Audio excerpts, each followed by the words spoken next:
আমাদেরকে প্রথমত এই টাকা ফেরত দিবেন, কারণ এর জন্য দায়ী বাংলাদেশ ব্যাংক।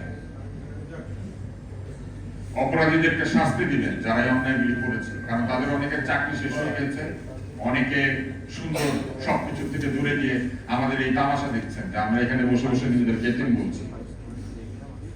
আমরা কেন এতিম হতে যাব? আমাদের বাপ মার পরিচয় আছে, যারা এই চুরি করেছে তাদের বাপ মার পরিচয় নেই। তাদের বাপ মা বেঁচে থাকলে লজ্জায় ছেলে মেয়ের নাম বলতে পারত না।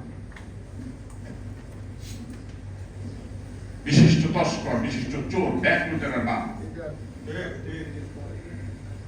আমার বাচ্চাদেরকে আমাদের নাম বলতে কষ্ট পাইতে হয় না, আমার বাপ মাকে আমাদের নাম বলতে লজ্জা পাইতে হয় না।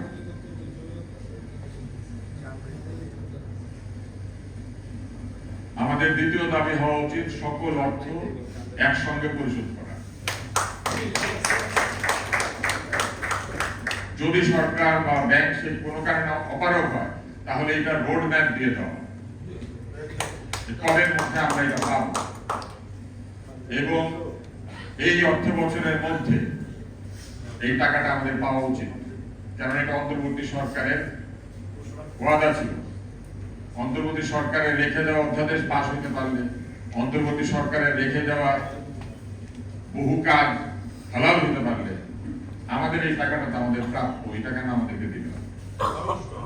আর যদি কোনো কারণে আগামী বাজেটে এটা চলে যায়, তাহলে সঙ্গে সঙ্গে আমাদের এই টাকাটা যেন আমাদের কাছে পৌঁছে দেওয়া হয়। কারণ আমরা আসলে আমাদের অর্থ না পেয়ে, আমাদের অধিকার না পেয়ে আমরা অবশ্যই প্রত্যেকেই কোনো না কোনো রকম আর্থিক চাপের মধ্যে আছি, এবং এইটার জন্য তো আমরা দায়ী না। এবং আমাদেরকে কষ্ট দেওয়ার, এই মানসিক শারীরিক ক্ষতি স্বীকার করার কোনো অধিকার রাষ্ট্রের নাই, সরকারের নাই, বাংলাদেশ ব্যাংকের নাই, এই এনবিএফআই গুলির মালিকদের নাই, সেখানকার কর্মচারীদের নাই, যাদেরকে তারা ঋণ দিয়েছেন যে ঋণ আদায় করতে পারেন না তাদের নাই। আমাদেরকে কষ্ট দেওয়ার অধিকার তাদের নাই। আমি বরং মনে করি এই টাকার জন্য তাদের জরিমানা করা উচিত। কারণ তারা যে শুধু নিজের বদনাম করেছেন তা না, তারা রাষ্ট্রের বদনাম করেছেন, সরকারের বদনাম করেছেন, একটা সরকারি প্রতিষ্ঠানের বদনাম করেছেন। বাংলাদেশ ব্যাংক দেখলে এখন মনে হয় যেটার ভেতরে কিছু লোক আছে যারা ঘুষ খায়। এটা তো আমাদের মনে হওয়ার কথা ছিল না। আমরা পকেটে বাংলাদেশ ব্যাংকের প্রভিজরি নোট নিয়ে ঘুরি না, যেটার মধ্যে লেখা থাকে চাহিদা মাত্র বাহককে দিতে বাধ্য থাকিবে। তাহলে চাহিদা মাত্র বাহককে দিতে বাধ্য থাকিবে, কিন্তু আমরা আমাদের রেখে কেন চাহিদা মাত্র ফেরত পাচ্ছি না, এটার জবাব তারা দিতে পারবেন না।